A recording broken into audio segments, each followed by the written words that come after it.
know how things work in Night City? The stronger survive, but that's how things stand. You're either somebody, or you fizzle out into nothing. Didn't see ain't a city that lets you get by without buddies. Be very careful, my friend. We are all so far from home. Which gang's the city's biggest and baddest, according to the NCPD? Scavs hold the body count title. Or Maelstrom, depending on the season. One time, a Maelstrom ganger killed a young kid right in front of my eyes for shits and giggles. Chrome-sucking psychos. And who the fuck are you to say what can and can't be? I'm gonna introduce you to our meat grinder.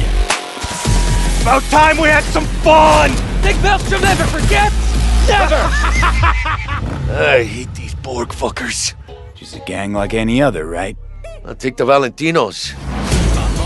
They follow God and the Santa Madre. Honor means something to them. How'd you meet Jackie? We started out together. In the Valentinos? No, in the fucking Bible book club. I gotta give style points to the Valentinos. They have a punishment for every occasion. Gangster life, puto! Quick shout out to everyone in Haywood and Santo Domingo. Lately, the Valentinos and 6th Street have had a bigger bone to pick. 6th Street. Why'd they want to wipe you? Can't fucking stand Tinos? Fucking suck! I've dealt with 6th Street before. We do the run, they'll transfer the cred. Come on, let's go before 6th Street shows up. Shot! Any more Second Amendment fans in the house, huh? Hate those bastards. Vomit lofty patriotic bullshit all day. Time to bring on the future.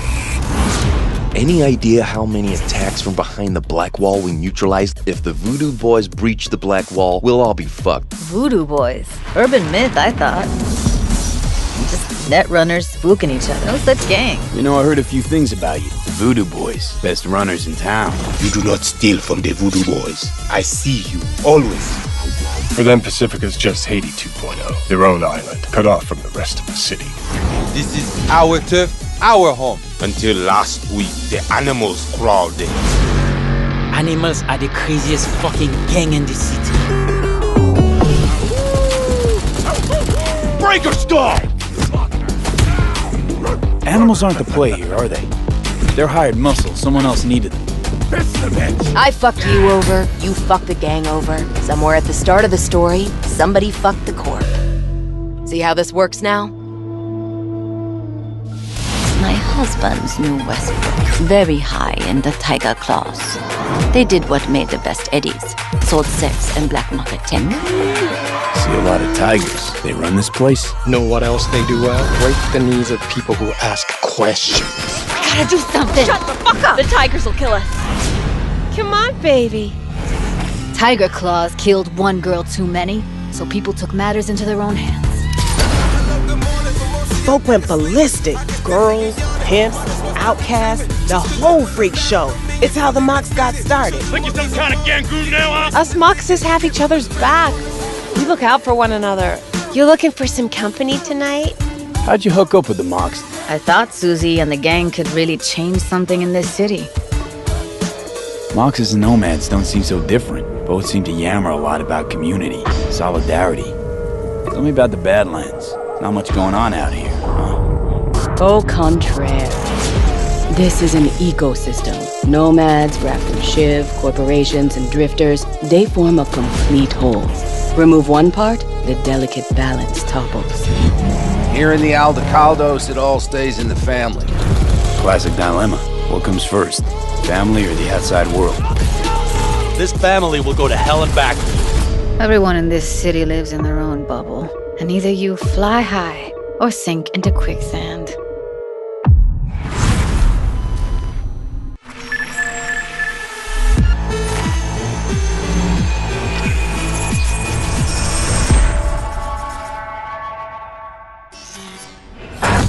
Oh my god, Juanita here. Today's news is Nova Max.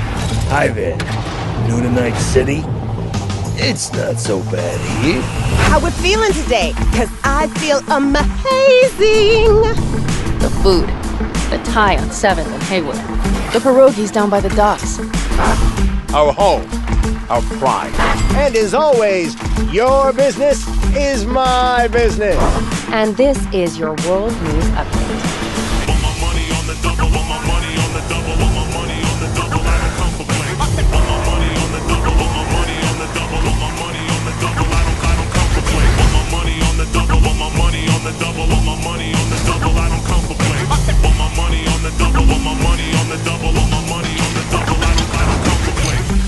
Endless possibilities and endless lies.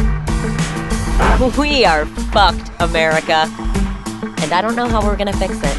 The homeless population in Night City has risen by 300%. Crime in Night City is now double the rate than in the new United States.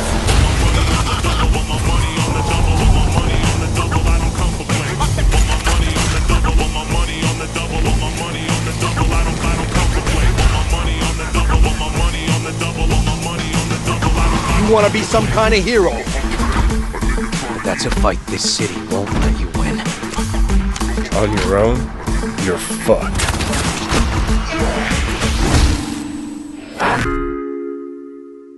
Well, on that note, that's it for today's Info Flash. Sleep tight, Night City. The grass ain't greener anywhere else. Night City. What does it mean to you? How well do you know its history? Who was Richard Knight? How many stations are in the NCART system? Which city district boasts the best burrito in town?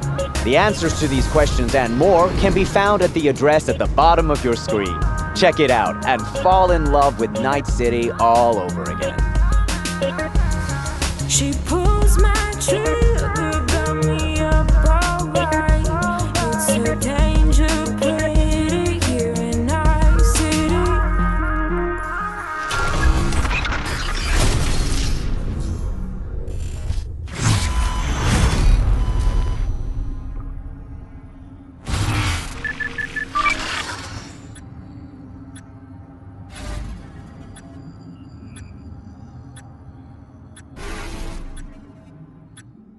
How did Night City come to be? Because yes, it exists in the world of the tabletop, but how do you take that and make what we've got now?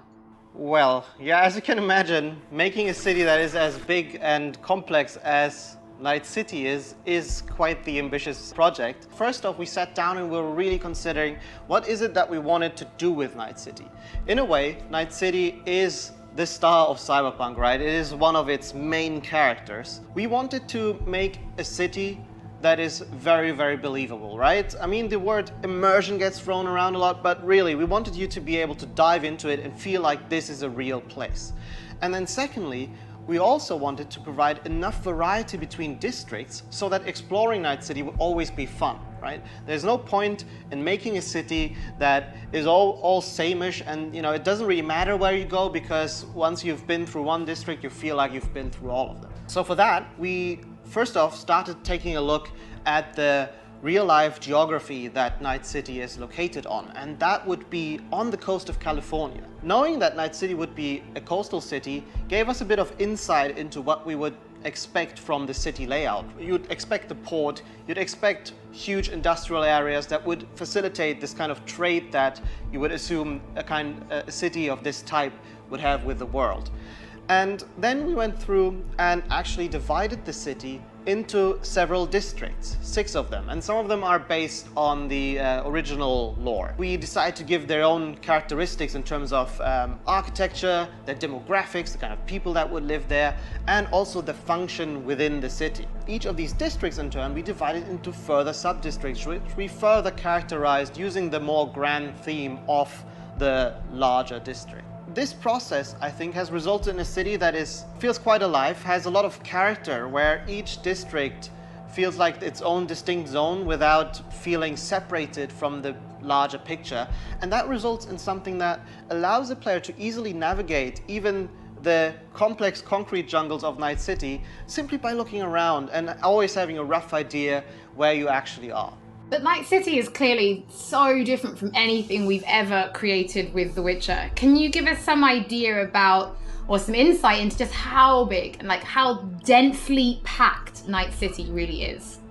Yes, so I'm not exaggerating when I'm saying that Night City is easily the most complex thing that I or the others have worked on. The city is super organic, right? It's not like a chessboard layout, but the layout of the city is crazy, and you can tell that it grew in phases, right? Where buildings have been built on top of each other, and I guess the mega buildings that we have showcased are a great example of this. You'll actually see that they are located on some kind of pillar you know, and then expand outside and then up high into the sky, and underneath it you'll have space for other buildings. This yields a lot of interesting experiences when it comes to exploration, and that's the one thing I'm most excited about for players to experience. We've been saying that our exploration is super vertical, right? But what this really means is that it changes the way you explore the city. Compared to our previous games, you won't be able to easily set out on a target in the distance, right? You won't be able to say, oh, there's a castle on a hill over there, I'll try to get there, and then you'll be lost on the way. But here it's much more intimate, much more moment to moment. You might be roaming the cities and get a call by your fixer who informs you about a job nearby that you might be able to do, right? Or you find an alleyway and you walk down one of the many alleyways that the city has to offer, and it's always a surprise. You don't know if you might stumble upon some gangers hanging out that are up to no good. Sometimes, and these are the moments that I often get surprised with, you'd even stumble upon the odd elevator that is meant to connect parts of the, you know, different layers of the city. And it's quite astonishing sometimes to see where you come out when you enter one of these and, you know, find that, oh, this is actually how it connects to the world. That's crazy. And now I'm here, and now I know there's a shortcut that I can take. And again, this all serves to really enhance this sense of wonder that we all come to love from open world games, and the whole city is built to cater to that. I mean, you guys have really brought Night City to life, and I really want to make a point of that. It is a living, breathing city. So as a level designer, can you give us some insight into those little touches that you guys have made? Because I hear you guys have even been placing rubbish by hand. Oh yes, we've been placing quite a bit of rubbish, and that's certainly one of the more glorious parts of being a level designer or an environment artist, where you get to litter the streets that you've spent time building with the garbage. But it's details such as this that we find really important to make the city feel alive, and also we take great pride in the process of making this, right? We have a lot of fun actually placing a lot of what we call mini stories, right? These are little encounters that you can find when you simply walk along the streets. Of course, we have huge quests, right? Side quests, we have lots of side activities that you can do, but it always is nice to just kind of stop down for a minute and take a look at your surroundings that we have so lovingly created, and try to see if there maybe isn't something that you can be a little detective for. Now, one other thing that I think is really cool is also the fact that we have actually named every single street in the city. So not only will NPCs be able to communicate their locations or the locations they want you to visit by sort of referring to the street names, but also you will be able to talk to your friends about it in that way, right? Have you been to Poplar Street in Japantown, for example? And I think this is a small detail, but the philosophy that we have with these kind of things is that, you know, many small things contribute to the sum of it, which is hopefully then you being able to explore a city that you feel is truly alive and that you've